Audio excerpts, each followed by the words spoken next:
Covering Southeast Georgia and the Lowcountry, this is WJCL 22 Morning News. See us now. Good morning, everyone. Thanks so much for starting your day with us here on WJCL 22 News. I'm Emma Hamilton. We're going to get started with that certified most accurate forecast to kick off your Saturday morning with our meteorologist, Melissa Hall. Look at those shots behind you, Melissa. Absolutely gorgeous today. Yeah, you need your sunglasses just to look outside at Tybee, right? It is blinding. It's so beautiful. And these beautiful conditions, Emma, we're going to keep them all weekend long. We'll have those clouds building, but the warmth is going to be building too. We're already in the 60s at Tybee and in downtown Savannah, Hilton Head, still in the upper 50s. Notice we got a little bit of a breeze, not much at all. Today we'll have a light wind, but it's going to be out of the south. You add the sunshine, you add the southerly breeze and that warmth. Yeah, we're going to be watching the record books the next couple of days because we're going to be in the 80s quickly. This afternoon we'll still be in the 70s through lunchtime, but then, like I said, mid 80s for a daytime high. And this evening, we're not going to see those temperatures falling too much. We're going to stay in the 60s. Now, speaking about things falling, light rain chances are going to be possible, maybe 10% today into tomorrow. It's really Monday into Tuesday that we're watching. And look at those rain chances. They're increasing because of our next system that we're watching out to the west. And Emma, even if we don't have a lot of rain coming in from this system, it's going to be the cold temperatures behind it that everybody's going to be talking about. I'll show you all those here in your 7-day forecast in a few minutes. Savannah police are investigating a pedestrian-involved crash with serious injuries on Bay Street. Officers had parts of Bay Street closed in order to investigate, but it has since reopened. It happened around 6 o'clock this morning. Officers say the pedestrian is getting treatment at a local hospital. Overnight, the House approved a nearly $2 trillion COVID relief bill, largely along party lines. No Republicans voted for the stimulus package, and 2 Democrats voted against it. ABC's Andrew Dimbert has the details. On this vote, the yeas are 219, the nays are 212. The bill is passed. In a marathon late into the night session, House Democrats voting to pass President Joe Biden's near $2 trillion COVID relief package, sending the measure to the Senate. I salute President Biden for his American Rescue Plan, which will do just that, rescue the American people.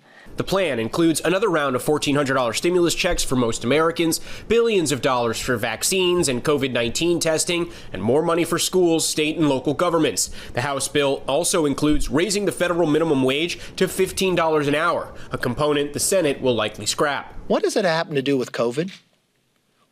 Does that put anybody back to work? Democrats are using a special measure known as budget reconciliation, allowing them to push the bill through Congress and avoid a filibuster in the Senate with a simple majority vote. The neutral Senate parliamentarian ruling a minimum wage increase does not meet the threshold to be included in the overall package under that measure. But without a federal wage hike, passing the overall COVID relief bill might prove easier in the evenly divided Senate. Meanwhile, millions of struggling Americans are looking to Washington for help. How are you going to pay your electricity, cell phone, food?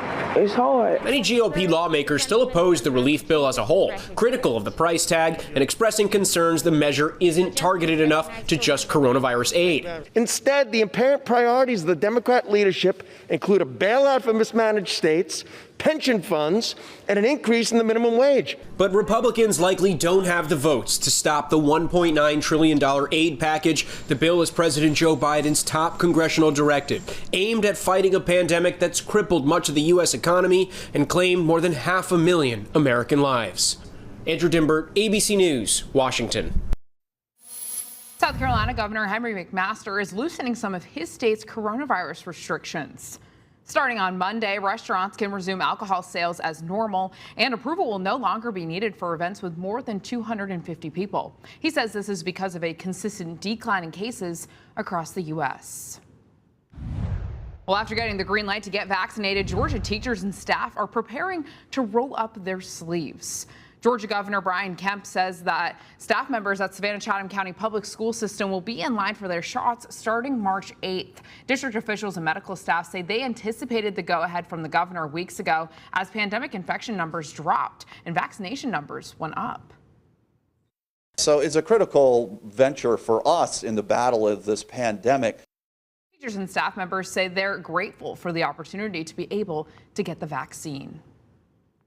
Well, not all educators in Georgia will be able to receive the vaccine on March 8th. College professors aren't included on the vaccination expansion list. The Atlanta Journal-Constitution reports Georgia Governor Brian Kemp is holding off on putting them on the list because they are around an older population and have more options for social distancing.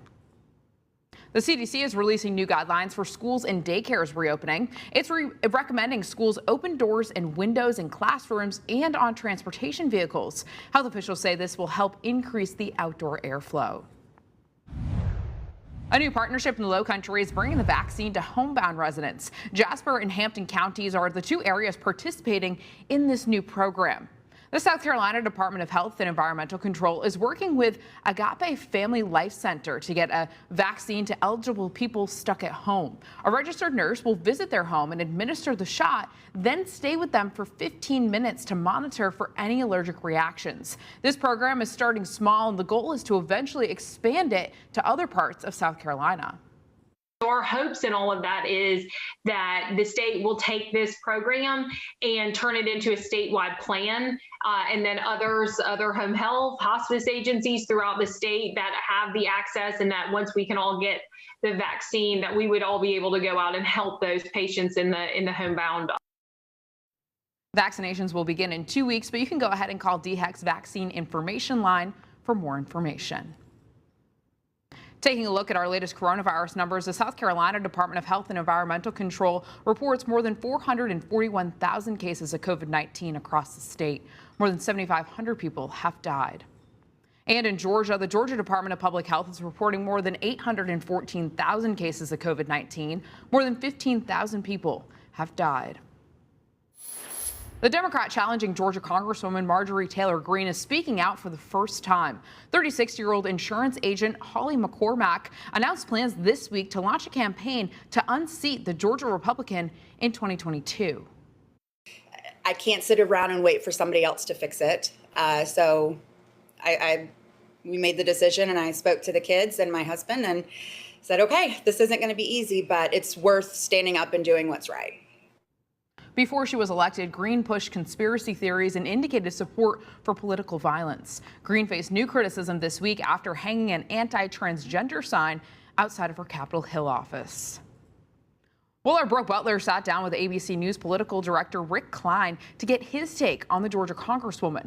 He says the current climate in Congress actually encourages controversial actions.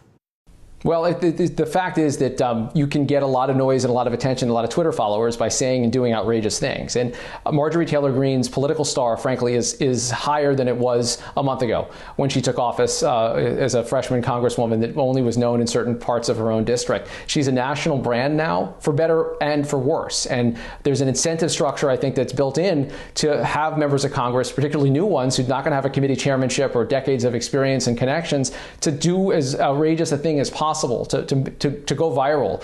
It makes you more valuable as a fundraiser, makes you more valuable as a speaker in demand, and that to me is maybe a problematic incentive structure. We've seen it on both the left and the right, where a member of Congress can make a name for him or herself not by working the committee process or getting laws passed, but by doing and saying things that push the envelope further and further.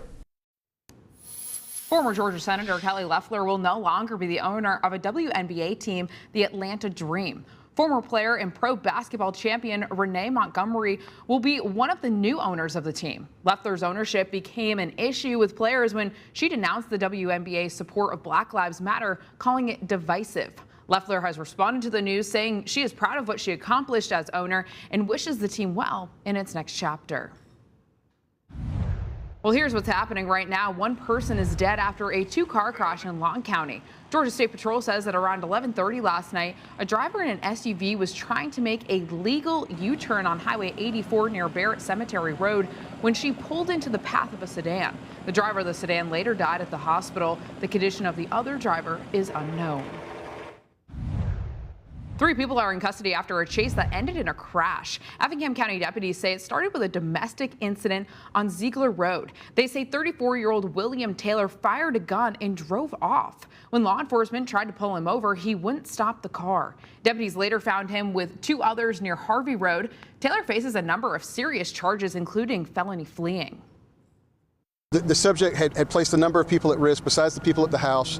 When he fled, he was putting the public at large in danger. His actions on the road were definitely unacceptable, and any way that you could measure it, it's just dangerous, and there's no reason for people to do that.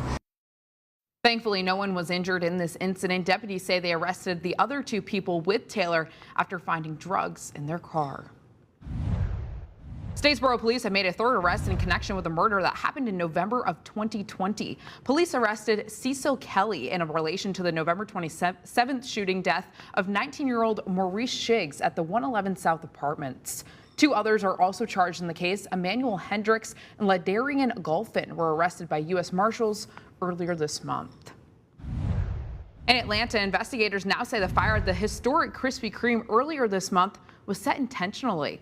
Atlanta Fire Rescue is now looking for whoever did this and offering up to $10,000 in reward money. The Krispy Kreme is owned by former NBA basketball star Shaquille O'Neal.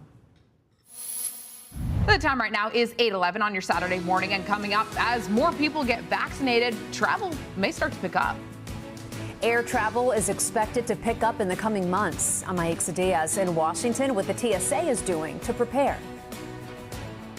Let's take a live look from our Skyview 22 camera there at the Chatham Parkway. We're already seeing some clouds. Is that going to stop the warmth from coming? Well, when you see these temperatures already in the 60s, you got a question, right? We'll talk about just how warm it gets right after this break. You can get that certified most accurate forecast, though, anytime with the WJCL 22 News app.